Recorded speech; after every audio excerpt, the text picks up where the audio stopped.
शुरू करें। हाँ, आराम से रुक जाओ भाई, आराम से करो।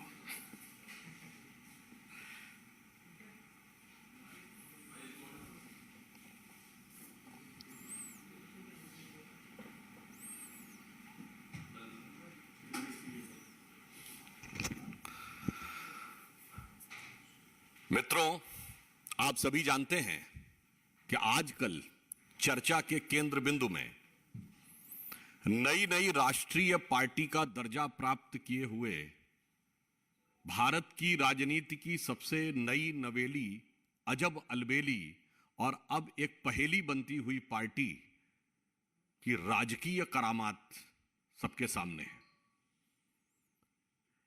यह वो पार्टी है जो यह दावा करती थी कि उसने सत्ता में आने का रास्ता सबसे जल्दी तय किया। अपनी स्थापना के चंद महीनों में या चंद हफ्तों में ही उन्हें राज करने का मौका मिल गया। परंतु एक कहावत होती है कि राजयोग जब आता है तो अक्सर उसके साथ राज रोग आता है। परंतु आम आदमी पार्टी के संदर्भ में यह राज रोग कितनी जल्दी, कितना संक्रामक हो जाएगा, यह शायद दिल्ली और देश की जनता की समझ से बाहर था। आज वह राजरोग उनकी सरकार, सरकारों के विभाग, पार्टी, संगठन से होता हुआ घर के अंदर तक पहुंच गया। मैं मानता हूं कि नई राजनीति के स्वघोषित अग्रदूत केजरीवाल जी, जो आज भारत की राजनीति के सबसे बड़े सवाल हैं, वो एक मामले में बधाई के पात्र हैं कि इतने कम कालखंड में उन्होंने वो स्तर प्राप्त कर लिया कि कभी हम लोग भिन्न भिन्न भ्रष्टाचार के आरोप की पार्टियों के नेताओं के बड़े बड़े घरों के बारे में सुनते थे, उत्तर से लेकर दक्षिण तक, और जिन नेताओं के बारे में वो कस्में खाते थे राजनीति में आने से पहले, आज ऐसा लगता है कि अब वो रफ्ता रफ्ता वो मेरी हस्ती का साया हो गए। वो राजनीतिक दल के नेता कहते होंगे कि हां भाई, अब आप हमारी लीग में शामिल हो गए। आज दिल्ली स्तब्ध है। मैं सिर्फ 2-3 तकनीकी बिंदुओं की तरफ भी आपका ध्यान आकृष्ट करना चाहूंगा। यह वही पार्टी है जिसने कॉमनवेल्थ घोटाले के समय कहा था कि 200 रुपए की चेयर मिलती थी और 8,000 रुपए में खरीदी गई थी, यानी 40 गुना। और वह आज 2,000 रुपए में मिलने वाली कालीन 20 लाख रुपए में खरीद रहे हैं, यानी 1,000 गुना। दूसरा एक टेक्निकल पॉइंट यह है कि दिल्ली सरकार का एक जनरल फाइनेंशियल रूल 2019 है, जो यह सीमा निर्धारित करता है कि 10 करोड़ रुपए से अथवा 10 करोड़ या इससे ऊपर का कोई भी एक्सपेंडिचर होगा तो वह एलजी के पास जाएगा। 10 करोड़ तक के एक्सपेंडिचर है, 10 करोड़ से नीचे तक के एक्सपेंडिचर की व्यय करने की जो शक्ति है वो विभागाध्यक्ष यानी हेड ऑफ द डिपार्टमेंट के पास रहेगी, यानी डिपार्टमेंटल मिनिस्टर के पास रहेगी। अब आप देखिए, इस बंगला बने न्यारा के भिन्न भिन्न चरणों में 9-9 करोड़ से ऊपर के कई एक्सपेंडिचर्स हुए हैं जो अलग अलग हेड में किए गए हैं। मतलब 1 सितंबर सन 2020 को 8 करोड़ रुपए का, 22 जनवरी 2021 को 9.09 करोड़ रुपए का, 29 जून 2022 को 9.34 करोड़ रुपए का। यहां तक तो फिर भी कारीगरी समझ में आती है, मगर साहब इसमें एक एक्सपेंडिचर है for chief ministers camp office as residence. वो जानते हैं कितने का है? 9 करोड़ 99 लाख रुपए का। अब हम यह सवाल पूछना चाहते हैं कि 9 करोड़ 99 लाख रुपए के इतने सटीक कैलकुलेशन की क्षमता आपको कहां से हासिल हुई कि सीधे बिल्कुल उसी बॉर्डर लाइन पर रहे जहां आपको शायद टेंडर की भी जरूरत ना पड़े और अपने मन मुताबिक कर सके। और मजे की बात है, इसके लिए कंसल्टेंट भी अपॉइंट किया गया है। मतलब आपने कभी सोचा कि घर की साज सज्जा के लिए कंसल्टेंट अपॉइंट किया गया है जिसको 1 करोड़ रुपए दिए गए। अब वैसे कंसल्टेंट कौन है यह भी उनको खुलासा करना चाहिए कि आम आदमियों के बीच में कोई अपना आदमी तो नहीं है। उस कंसल्टेंसी में। मगर आप सोचिए, मुझे लगता है उस कंसल्टेंट ने भी बड़ी मतलब दक्षता का परिचय दिया है कि 9,99,00,000 रुपए का उसने कैलकुलेशन करके बता दिया कि यह किया जा सकता है। यह साफ साफ आम आदमी पार्टी के भ्रष्टाचार के मुखौटे को बेनकाब करता। और मैं याद दिलाना चाहता हूं, यह वही पार्टी ने जो 20,000 रुपए की चाय पिलवाया करती थी। वो जानते हैं वो भी 20,000 रुपए क्यों था? उस समय यह नियम था कि 20,000 रुपए तक का कैश यदि कोई पार्टी को डोनेशन में देता है तो उसका नाम पता बताने की जरूरत नहीं है। जो मोदी जी के नेतृत्व की हमारी सरकार ने राजनीति में पारदर्शिता लाने की प्रतिबद्धता के चलते घटाकर 2,000 कर दिया है। इसीलिए 20,000 की चाय पिलाते थे। और सुनिए, 20,000 में चाय नहीं, खाना भी नहीं खिलाते थे, चाय पिलाते थे। क्योंकि खाने में तो फिर भी हिसाब देना जब मुश्किल होगा कि 5,000 ने खाया कि 10,000 ने खाया। चाय तो बहुत आसान है। यह चरित्र तब भी ये था और आज भी है। तीसरी बात उनकी तरफ से यह बचाव में कही गई कि पीडब्ल्यूडी ने यह किया है और पीडब्ल्यूडी का अपना नियम और व्यवस्था है।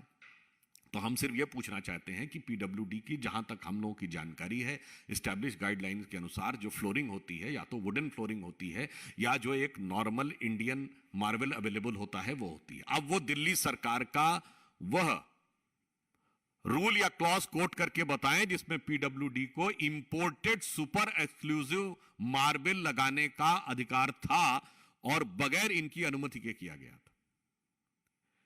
यानी हम यह कह सकते हैं कि यह 3 बिंदु, फाइनेंशियल रूल का पालन नहीं करना, 1,000 गुना कीमत की कालीन लेना, 1 करोड़ रुपए का कंसल्टेंट और 9,99,00,000 रुपए की कैलकुलेशन, इसका उन्हें जवाब देना चाहिए। मजाक में कभी कभी कहा जाता था ना, अरे साहब जब नवाब साहब का महल बनेगा ना तो अरे छोटा मोटा काम करने वाले भी लखपति हो जाएंगे। आज तो लगता है कि अगर 1 करोड़ का पर्दा है, करोड़ों की टाइल्स है, तो टाइल्स लगाने वाले भी करोड़पति हो गए, पर्दे वाले भी करोड़पति हो गए, पंखे भी लाखों के लग गए। ये मान्यवर, ये कौन सी हवा आपको लगी कि लाखों रुपए के पंखे की ही हवा आपको चाहिए थी? और ये कौन सा पर्दा था 1 करोड़ रुपए के? ये कौन से पर्दे को छुपाना चाहते थे? यह बात सबके सामने होनी चाहिए। और एक बात मैं गंभीरता से कहना चाहूंगा, दिल्ली की जनता ने इनके द्वारा किए गए दावों को लेकर एक विश्वास किया। आज दिल्ली की जनता अपने को छला हुआ, ठगा हुआ महसूस कर रही है। मुझे लगता है कि इतने कम कालखंड में किसी पार्टी ने जिस प्रदेश से चुन के आए हो उसकी जनता के विश्वास पर इतना बड़ा आघात कभी नहीं किया होगा जो आम आदमी पार्टी और उनके नेता केजरीवाल जी के आवास को लेकर हुआ है। अब वो बातें आप सब जानते हैं कि जो इनका कमिटमेंट होता था अब सब चला गया है।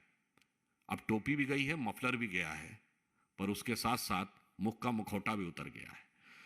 तो मैं सिर्फ ये कहना चाहूंगा कि अब जिस तरीके से वो उनकी हकीकत जाहिर हो गई है इस मकान को लेकर, तो मुझे उसके ऊपर एक ही पंक्ति ध्यान आती है कि अब जो चेहरे से जाहिर है छुपाएं कैसे। अब जो चेहरे से जाहिर है छुपाएं कैसे। आपकी मर्जी के मुताबिक नजर आए कैसे। घर सजाने का तसव्वुर हुआ अब बात की बात। अब तो मुश्किल है कि घर की हकीकत को छुपाएं कैसे। धन्यवाद।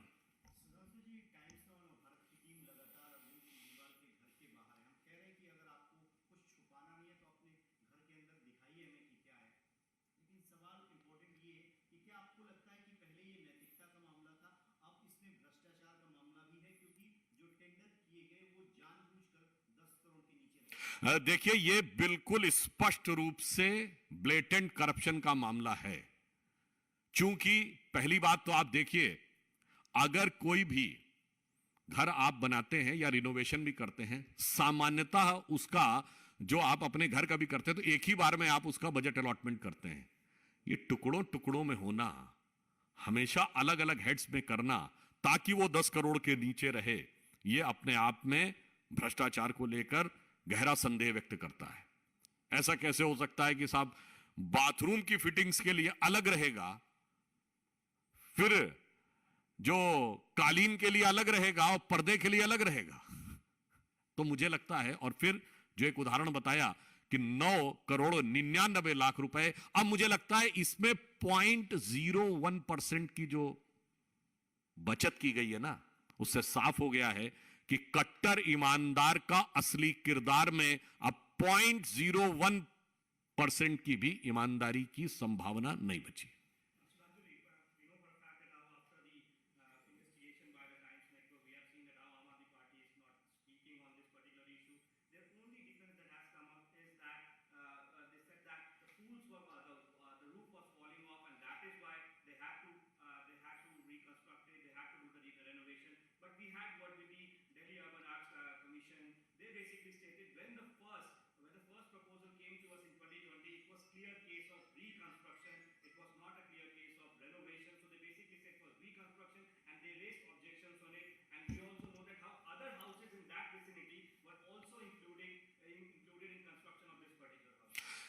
Actually, there are two things. The so-called renovation, when the roof was falling, first, we would like to ask that either they were naive enough that they were not knowing what the reality is, or they are cunning enough that they are trying to have a fig leaf cover on this. जब शीला जी पे आरोप लगाते थे तो बचकाना था या शातिराना था? दूसरी बात, second thing, if you are saying that the roof was not working, तो by which logic imported Vietnamese tiles can support the strength of roof? And such a costly curtains can support the strength of roof? हकीकत यह है कि आपके ऊपर की छत हट गई है।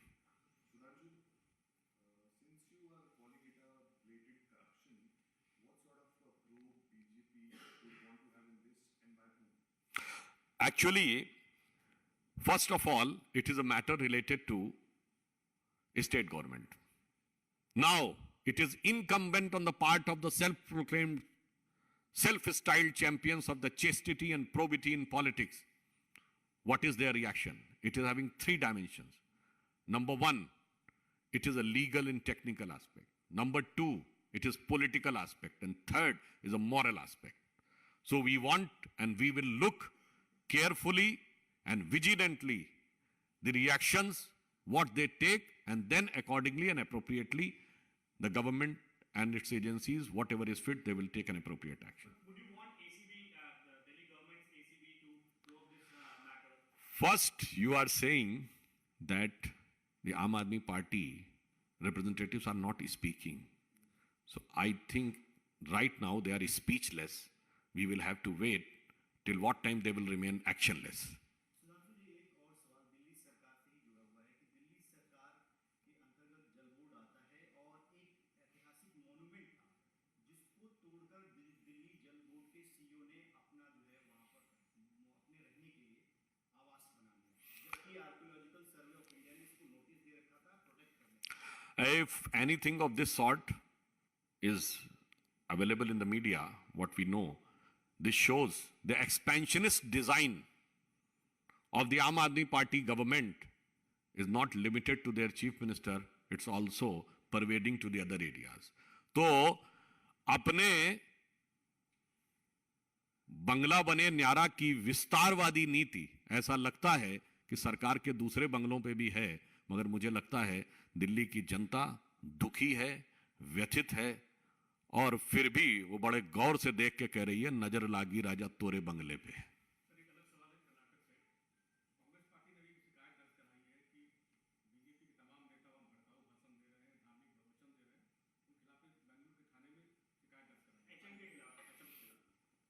मजे की बात यह है कि वो ऐसे व्यक्ति को स्टार कैंपेनर बना के भेजते हैं और अपने माइनॉरिटी सेल का भी प्रमुख उसी को बनाते हैं, जिसने एक से एक बड़े बाहुबलियों, ये इमरान प्रतापगढ़ी जी की बात कर रहा हूं, जिन्होंने अतीक अहमद के शान में शेर पढ़ा, मुख्तार अंसारी के शान में शेर पढ़ा, शहाबुद्दीन के शान में शेर पढ़ा, औरंगजेब की कब्र पे जाकर फातिया पढ़ा और उसे रहमतुल्लाह अल सलेह कहा, ऐसे जहर बुझे लोगों को ले जाके आप कहते हैं कि हम माहौल बिगाड़ रहे हैं।